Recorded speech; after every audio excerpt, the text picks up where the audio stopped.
आज की मुरली सुनने से पहले हम शांति में स्थित होंगे। अपने मन को चारों ओर से समेटकर एकाग्र करें। स्वयं को संकल्प दें, मैं आत्मा परम पवित्र आत्मा हूँ। संपूर्ण शुद्धता का अनुभव करें। शुद्ध पवित्र किरणें मुझसे निकल रही हैं। मेरा मन सबके प्रति शुद्ध है।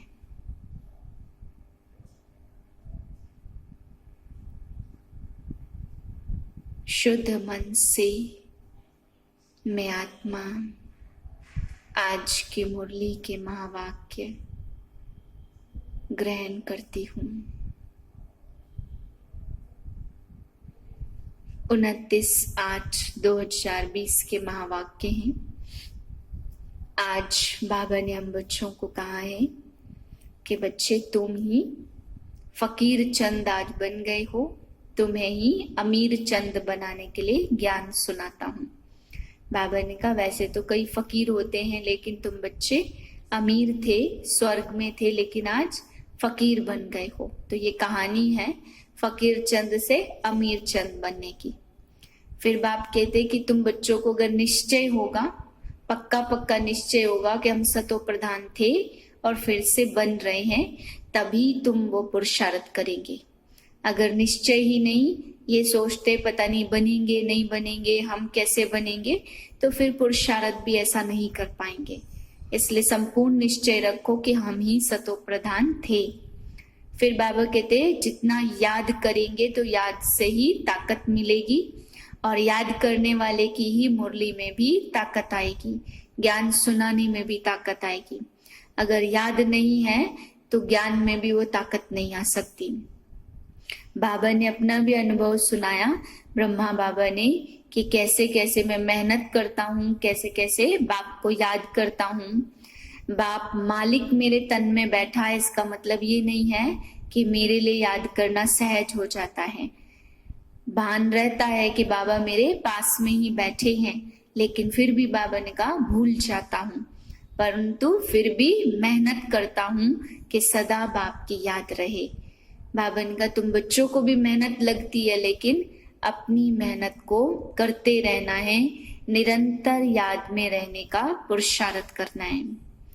फिर बाबा ने ये भी कहा कि हम बच्चों को कि जैसे जैसे कोई अच्छा मकान बनाता है, धर्मशाला बनाते हैं, तो अनेकों को सुख मिलता है, अनेक उसमें आराम से आकर के रहते हैं, तो अनेकों के आशीर्वाद के कारण अगले जन्म में उसको मकान का सुख मिलेगा, अच्छा मकान मिलेगा। हॉस्पिटल खोलेंगे तो अच्छी तंदुरुस्ती मिलेगी। ऐसे ही बाबा ने कहा यहाँ भी जो सेंटर खोलने के निमित्त बनते हैं, सेंटर खोलते हैं, वे आत्माएं बहुतों का आशीर्वाद लेने के कारण अनेक यहाँ पे आकर के सुख शांति प्राप्त करते हैं। तो उन सबकी आशीर्वाद खोलने वाले के जो निमित्त बनाए उसको मिलती है, उसके कारण 21 जन्म तक उसे सुख शांति की प्राप्ति होती है। तो अनेकों के आशीर्वाद लेने के लिए बाबा ने कहा बाप के सेंटर भी खोलने हैं। मीठे बच्चे, अविनाशी ज्ञान रतन धारण कर अब तुम्हें फकीर से अमीर बनना है। तुम आत्मा हो रूप बसंत, कौन सी शुभ भावना रख पुरुषार्थ में सदा तत्पर रहना है। उत्तर है सदा यही शुभ भावना रखनी है कि हम आत्मा सतो प्रधान थी, बाप से ही शक्ति का वर्षा हमने लिया था, अब फिर से ले रहे हैं। इसी शुभ भावना से सतो प्रधान बनने का पुरुषार्थ करना है। ऐसे नहीं सोचना है कि सब थोड़े ही सतो प्रधान बनेंगे, नहीं, याद की यात्रा पर रहने का पुरुषार्थ करते रहना है। सर्विस से ताकत लेनी है। गीत है इस पाप की दुनिया से कहीं दूर ले चल। यह है पढ़ाई, हर एक बात समझनी है और जो भी सत्संग आदि हैं वह सब हैं भक्ति के। भक्ति करते करते बेगर बन गए हैं, वह बेगर फकीर और है, तुम और किस्म के बेगर्स हो। तुम अमीर थे, अभी फकीर बने हो। यह किसको भी पता नहीं है कि हम अमीर थे। तुम ब्राह्मण जानते हो, हम विश्व के मालिक अमीर थे। यह है पढ़ाई, जिसको अच्छी रीति पढ़ना है, धारण करना है और धारण कराने की कोशिश करनी है। अविनाशी ज्ञान रत्न धारण करनी है। शरीर भी यहाँ काम का नहीं रहता तो उसको आग में जलाते हैं, आत्मा को नहीं जलाते। हम आत्मा हैं। जब से रावण राज्य हुआ है तो मनुष्य देह अभिमान में आ गई है।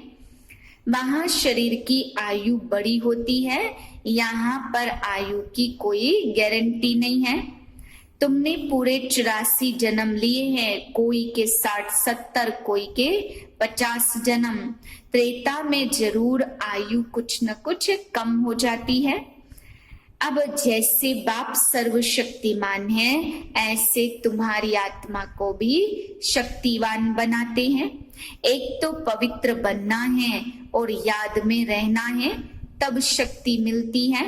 बाप से शक्ति का वर्षा लेते हो, पाप आत्मा तो शक्ति ले न सके। एक तो पावन बनना है, पुण्य आत्मा बनते हैं तब शक्ति मिलती है। निश्चय से ही सतो प्रधान बनेंगे। पहले निश्चय करते और फिर खिसक जाते हैं, याद की यात्रा पर नहीं रहते। जितना हो सके पुरुषार्थ करना चाहिए, अपने को आत्मा समझ सतो प्रधान बनना है। साथ साथ सर्विस भी करेंगे तो ताकत मिलेगी। समझो कोई सेंटर खोलते तो बहुतों की आशीर्वाद उनके सिर पर आएगी। मनुष्य धर्मशाला बनाते फिर कोई विश्राम पाए। अभी तुम चलते हो सुख धाम में, वहां कोई हॉस्पिटल, कोर्ट, पुलिस आदि नहीं होगी। ऊंचते ऊंच खुद महाराजा महारानी, वहां कोई वजीर भी नहीं होता जो राय आदि लेंगे। मनुष्य अभी रावण राज्य में बेअकल और तुच्छ बुद्धि बन जाते हैं, इसलिए विनाश का रास्ता ढूंढते रहते। खुद समझते हम विश्व को ऊंच बनाते हैं, परंतु यह और ही गिरते जाते हैं। अब विनाश सामने खड़ा है, तुम बच्चे जानते हो। अब हमको घर जाना है। हम भारत की सेवा करते, दैवी राजधानी स्थापन करते हैं, फिर हम राज्य करेंगे। झाड़ में देखो, ऊपर चोटी में ब्रह्मा खड़ा है। पतित हैं फिर भी नीचे पावन बनने के लिए तपस्या कर फिर देवता बनते हैं। तपस्या करने वाले हैं ब्राह्मण। आगे ऋषि मुनि कहते थे, रचयिता और रचना के आदि मध्य अंत को हम नहीं जानते हैं। तुम भी आगे कुछ नहीं जानते थे। याद से ही सतो प्रधान बनेंगे, नहीं तो अंत में सजाएं खाकर फिर कम पद पालेंगे। यहाँ कुछ भी रहने का नहीं है। इन 5 विकारों ने तुम्हें वर्थ नॉट ए पेनी बनाया है। पुरानी दुनिया जलकर बिल्कुल खत्म हो जानी है। नंबरवार पुरुषार्थ अनुसार सब भारत को स्वर्ग बनाने की तन मन धन से सेवा करते हो। प्रदर्शनी में तुमसे पूछते, बोलो हम बीके अपने ही तन मन धन पर, श्रीमत पर भारत की सेवा करते हैं। गांधी जी ऐसे नहीं कहते थे कि श्रीमत पर राम राज्य स्थापन हो। यहाँ तो इसमें श्री श्री 108 बैठे हैं, 108 की माला भी बनाते हैं। सभी आत्माओं को तुम जगाने वाले हो। मैं आत्मा हूं, यह भूलने से देह अभिमान आ जाता। हम आत्मा कहाँ से आती है यह जरा भी कोई को ख्याल नहीं आता। पार्ट बजाते बजाते शरीर का भान पक्का हो गया है। बाप समझाते, बच्चे अब गफलत छोड़ो। माया बड़ी जबरदस्त है, तुम युद्ध के मैदान में हो। तुम आत्माभिमानी बनो। आत्माओं और परमात्माओं का यह मेला है। गायन है आत्मा परमात्मा, अलग रहे बहुकाल। इनका भी अर्थ वह नहीं जानते, तुम अभी जानते हो। हम आत्माएं बाप के साथ रहने वाली हैं। वह आत्माओं का घर है ना, बाप भी वहां है। उनका नाम है शिव। शिव जयंती भी गाई जाती है। दूसरा कोई नाम देना ही नहीं चाहिए। बाप कहते हैं मेरा असली नाम है कल्याणकारी शिव। कल्याणकारी रुद्र नहीं कहेंगे, कल्याणकारी शिव कहते हैं। काशी में भी शिव का मंदिर है ना, वहां जाकर साधु लोग मंत्र जपते हैं। शिव काशी विश्वनाथ गंगा। अब बाप समझाते, शिव जो काशी के मंदिर में बिठाया है उनको कहते हैं विश्वनाथ। अब मैं विश्वनाथ तो हूं नहीं, विश्व के नाथ तुम बनते हो, मैं बनता नहीं हूँ। ब्रह्म तत्व के नाथ भी तुम बनते हो। तुम्हारा वह घर है, वह राजधानी है। मेरा घर तो एक ही ब्रह्म तत्व है। मैं स्वर्ग में नहीं आता हूँ, ना मैं नाथ बनता हूँ। मेरे को कहते ही है शिव बाबा। मेरा पार्ट ही है पतितों को पावन बनाने का। सिख लोग भी कहते मूत पलेती कपड़ धोए, परंतु अर्थ नहीं समझते हैं। महिमा भी गाते एको ओमकार आयुनी, यानी जन्म मरण रहित। मैं तो 84 जन्म लेता नहीं हूँ, मैं इनमें प्रवेश करता हूँ। मनुष्य तो 84 जन्म लेते हैं।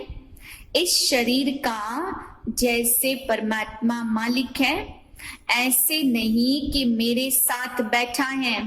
यह दादा की आत्मा भी कहती मुझे भी बहुत मेहनत करनी पड़ती है, मैं भी बार बार भूल जाता हूँ। बाबा को यह शरीर मकान दिया है रहने के लिए, बाकी एक कोने में मैं बैठा हूँ। बड़ा आदमी हुआ ना, विचार करता हूँ बाजू में मालिक बैठा है और यह है उनका रथ, वह इनकी संभाल करते हैं। मुझे शिव बाबा खिलाते भी हैं। मैं उनका रथ हूँ तो कुछ तो खातिरी करेंगे ना। इस खुशी में खाता हूँ, 2-4 मिनट बाद फिर भूल जाता हूँ। तब समझता हूँ बच्चों को कितनी मेहनत होती होगी। इसलिए बाबा समझाते रहते जितना हो सके बाप को याद करो, बहुत बहुत फायदा है। यहाँ तो थोड़ी बात में भी तंग हो पड़ते हैं, फिर पढ़ाई को छोड़ देते, बाबा बाबा कहकर फारकती दे देते हैं। बाप को अपना बनावंती, ज्ञान सुनावंती, पशंती, दिव्य दृष्टि से स्वर्ग देखंती, रास करंती, अहो मम माया मुझे फारकती देवंती भागंती। जो विश्व का मालिक बनाते उनको फारकती दे देते हैं। बड़े बड़े नामी ग्रामी भी फारकती दे देते। अभी तुमको रास्ता बताया जाता है, ऐसे नहीं कि हाथ पकड़ कर ले जाएंगे। इन आंखों के जो तो अंधे हैं नहीं, हाँ ज्ञान का तीसरा नेत्र तुमको देता हूँ। तुम सृष्टि के आदि मध्य अंत को जानते हो। तुम्हें एक बाप को याद करना है, तुम्हारा नाम है स्वदर्शन चक्रधारी।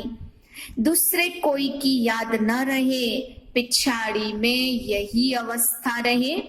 जैसे स्त्री का पुरुष से लव रहता, ऐसा तुम्हारा बाप से लव रहना है।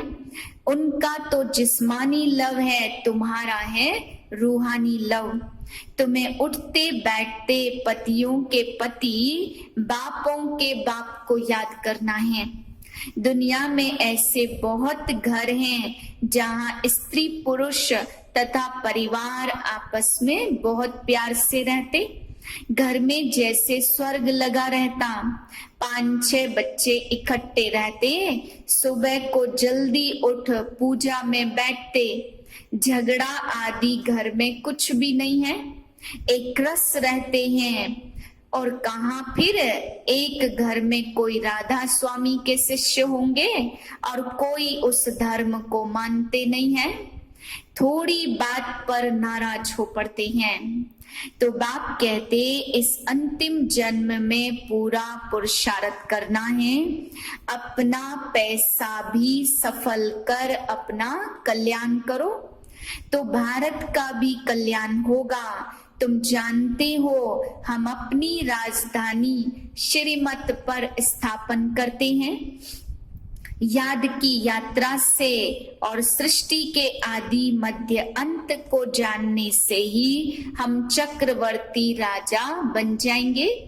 फिर उतरना शुरू होगा, फिर अंत में बाबा के पास आएंगे। श्रीमत पर चलने से ही तुम ऊंच पद पाते हो। बाप कोई फांसी पर नहीं चढ़ाते हैं, एक तो कहते पवित्र बनो और दूसरा बाप को याद करो। सतयुग में कोई पतित होता नहीं है, देवी देवताएं भी बहुत थोड़े ही रहते, फिर आहिस्ते आहिस्ते वृद्धि होती जाती। देवताओं का है छोटा झाड़, फिर कितनी वृद्धि होती जाती, आत्माएं सब आती रहती हैं, यह बना बनाया खेल है। अच्छा, मीठे मीठे सिकिलधे बच्चों प्रति माता पिता बाप दादा का याद प्यार गुड मॉर्निंग। रूहानी बाप की रूहानी बच्चों को नमस्ते। हम रूहानी बच्चों की रूहानी बाप को नमस्ते। धारणा के लिए मुख्य सार है, पहले पॉइंट, रूहानी सेवाधारी बन आत्माओं को जगाने की सेवा करनी है। तन मन धन से सेवा कर श्रीमत पर राम राज्य की स्थापना के निमित्त बनना है। दूसरी पॉइंट है, स्वदर्शन चक्रधारी बन 84 का चक्र बुद्धि में फिराना है। एक बाप को ही याद करना है, दूसरा कोई भी याद न रहे। कभी किसी बात से तंग होकर पढ़ाई नहीं छोड़नी है। वरदान है, बाप और प्राप्ति की स्मृति से सदा हिम्मत और उल्लास में रहने वाले, एक रस और अचल भाव। बाप द्वारा जन्म से ही जो प्राप्तियां हुई हैं, उनकी लिस्ट सदैव सामने रखो। जब प्राप्ति अटल अचल है तो हिम्मत और उल्लास भी अचल होना चाहिए। अचल के बजाय यदि मन कभी चंचल हो जाता है, वह स्थिति चंचलता में आ जाती है, तो इसका कारण है कि बाप और प्राप्ति को सदा सामने नहीं रखते। सर्व प्राप्तियों का अनुभव सदा सामने और स्मृति में रहे तो सब विघ्न समाप्त हो जाएंगे। सदा नया उमंग नया उल्लास रहेगा, स्थिति एक रस और अचल रहेगी। स्लोगन है, किसी भी प्रकार की सेवा में सदा संतुष्ट रहना ही अच्छे मार्क्स लेना है।